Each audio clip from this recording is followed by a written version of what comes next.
What would you do if, in the middle of a prayer, something unbelievable and frightening happened right in front of you? Something that seemed to shake the very foundations of your faith. Today we're going to talk about a moment like that. A true story that happened in a church in India, where a shocking event left everyone in panic and confusion. At the height of a peaceful mass, something unexpected collapsed. A symbol of our faith fell with a loud crash, but one person's reaction, in particular, completely changed the meaning of that event for everyone present.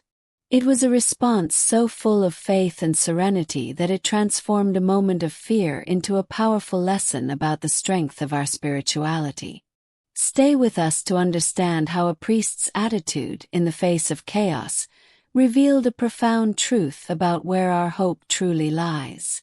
Before we dive into the details, write in the comments now the name of someone you love and know needs prayer, whether for health, peace, conversion, or any other need.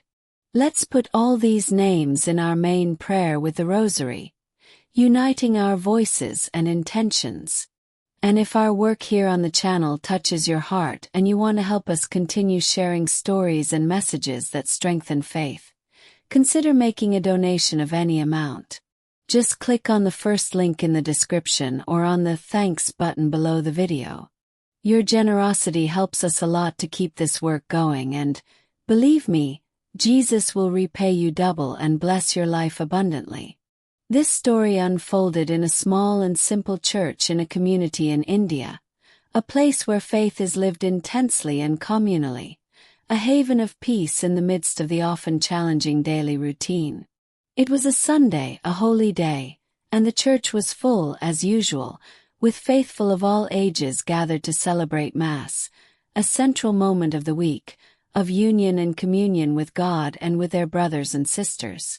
The atmosphere was one of reverence, with the soft sound of hymns filling the space and the aroma of incense hanging in the air, creating that atmosphere of tranquility and sacredness that all who attend a church know and value.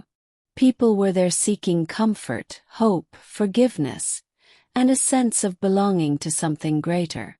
The priest, a man respected and loved by the community, led the celebration with his usual serenity and devotion, and it seemed to be just another ordinary Mass, a routine moment of spirituality on a quiet day. No one could have imagined that, in a few moments, this peace would be shattered by a dramatic event, something that would test everyone's faith in an unexpected and profound way. And it was exactly at the height of the celebration, perhaps during the sermon or at the moment of consecration, moments of deep concentration and adoration, that the unthinkable happened. The large cross, a central and imposing symbol that stood above the altar, firmly attached and venerated for years, suddenly emitted a strange sound, a loud creaking that soon gave way to a thunderous noise. Within seconds, with a frightening thud that shook the floor and echoed throughout the church, the cross detached itself from its support and collapsed. It was not a gentle fall, but a violent rupture, with parts of the structure or the ceiling where it was attached falling with it, raising dust and shards. The scene was shocking, unexpected, and instantly shattered the stillness and peace that had reigned there. Such a sacred symbol, representing the passion, sacrifice, and hope of millions, now lay on the ground, in pieces or having fallen abruptly and noisily. The immediate reaction of the congregation was one of absolute shock and panic. The sudden noise, the sight of the fallen cross, all this in a place considered holy and safe, created an atmosphere of fear and widespread confusion. Cries of surprise and perhaps even terror were heard. Many rose from their seats abruptly. Some put their hands to their mouths. Others made the sign of the cross in an instinctive gesture of seeking protection. There were wide-eyed looks, pale faces, a palpable sense of disbelief hanging in the air. What did this mean? Was it a sign? A bad omen? A divine test? In a matter of seconds, The tranquility that filled the space was replaced by an atmosphere charged with uncertainty and apprehension. People looked at the fallen cross, then at the priest, searching for an explanation, a reaction, anything that could give meaning to that disturbing event that shattered the sanctity of that moment of faith. Amidst the chaos and panic that took over the church, all eyes turned to the altar, to the priest who was leading the Mass. He, like everyone else, was taken by surprise by the noise and the fall. There was certainly a moment of shock, a human reflex in the face of the unexpected and the dangerous. However, what happened next was what completely set the situation apart. While the congregation was overcome with fear and bewilderment, the priest, after that first moment of surprise, did not run, did not shout, did not show despair. He remained at the altar, looking at the cross fallen on the ground with an expression that, although serious due to the gravity of the event, was not one of panic. It was as if, inside him, something deeper was happening, a rapid and spiritual processing of what he had just witnessed. He stood firm, visibly shaken by what had happened, but with a posture that was already beginning to convey a calm and serenity that contrasted sharply with the commotion around him. And it was at this crucial moment, with the church in stunned silence after the initial noise and panic, that the priest's unbelievable reaction was fully manifested. He did not give in to fear or the pessimistic interpretation that many might have had. Instead, with a calm but firm voice and full of conviction, he began to speak. This was not a speech improvised out of desperation, but a message that seemed to come from a deep spiritual understanding. He looked at the fallen cross and, rather than seeing it as a sign of destruction or abandonment, interpreted it in a way that transformed everyone's view. He may have said something like, "Yes, the physical cross has fallen. Our structure, this visible symbol, has given way. But our faith, the cross we carry in our hearts, that cannot collapse. This may be a sign, not that God has abandoned us, but perhaps a reminder of where our true strength lies. Not in man-made structures, however sacred, but in the unshakable rock of our inner faith, in our living relationship with Christ." He turned a moment of despair into a powerful sermon, using the traumatic event as a metaphor for the Christian life, where we face setbacks and difficulties but are called to hold on to our hope and faith, regardless of external circumstances. His calm and faith-based interpretation soothed the restless hearts and directed everyone's gaze from the fallen symbol to the essence of belief. The priest's words and serene demeanor had an immediate and profound effect on the terrified congregation. It was as if a balm of peace was poured over the panic. The fear in people's eyes began to be replaced by wonder and reflection. They saw in real time what it means to have a faith that is undeterred by setbacks, even those that seem terrible. The priest did not minimize the event, but rather redefined it. He did not deny the fall of the physical cross, but pointed to the invisible and much more important cross. The cross that Jesus invites us to carry, the cross of faith, hope, love, and perseverance. The congregation felt encouraged and inspired.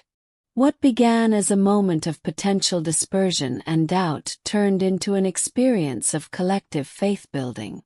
They witnessed living faith in action, not just in words, but in the unwavering response of their spiritual leader in the face of a crisis. What could have left scars of fear became, thanks to the priest, a memory of spiritual resilience and the true nature of faith. With the panic dissipated and calm restored by the priest's faith, the Mass could continue. The air in the church, once charged with tension, was now filled with a new kind of solemnity, a deeper reverence, perhaps even a sense of miracle, not because the cross had been returned to its place, but because of the way the community responded and how faith prevailed over fear. The prayers and songs took on new meaning, sung with greater fervor and conviction. God's presence seemed more palpable, not in spite of the event, but through it. The cross lying on the ground, though visible, was no longer the center of attention. The center was once again the altar, the Eucharist, the message of Christ, and the faith that dwelt in their hearts. The people who left that church that day were not the same people who entered. They carried with them not the memory of a disaster, but the unforgettable lesson that true faith is not found in structures of wood or stone, but in the soul, resistant to any fall, guided by the light of Christ and strengthened by unshakable trust in His presence, even in the most difficult and unexpected moments. This powerful story from India invites us to look at our own lives. How often is our faith tested in unexpected ways? A health problem in the family, a financial hardship, a disappointment, the loss of a loved one, or simply the small frustrations of everyday life. All of these can shake our foundations like the fall of that cross. Like the priest and his congregation, we are called not to give in to panic, but to seek serenity in the faith that we carry within us. This is why daily prayer is so essential. It is our foundation, the constant conversation with God that keeps us steady when the world around us seems to be falling apart. It is a time to seek peace in our hearts, to practice the forgiveness that Jesus taught us on the cross, to forgive ourselves and others, to strengthen our faith and to pray for conversions, both our own and those who have not yet found their way. And on this journey we are not alone. We are part of a community of faith that supports and prays for one another. With this in mind and uniting our hearts in prayer, let us remember those people who need a special touch of God's grace. Once again, write now in the comments the name of the person you would like to include in our main prayer with a rosary. Let us present all these intentions to the Father, confident that He hears and acts. What does this story of the cross in India and the priest's surprising reaction mean to you? How does this narrative inspire you to live your faith in the face of challenges? We would love to hear your thoughts on the topic of this video. Leave your comment below. Your perspective greatly enriches our community of faith and helps us reflect together. Your participation is very important to us. We hope that this story has touched your heart and strengthened your hope. If you like this video and the message it conveys, please leave a like. This helps us know that we are on the right track and that this type of content is relevant to you. And if you are not yet part of our community, subscribe to the channel and activate the bell so you don't miss the next videos that we have lovingly prepared to nourish your faith. Thank you very much for watching until the end. May the faith that does not waver, like that of that priest in India, illuminate your steps, and may God bless you and your family abundantly. Until the next video.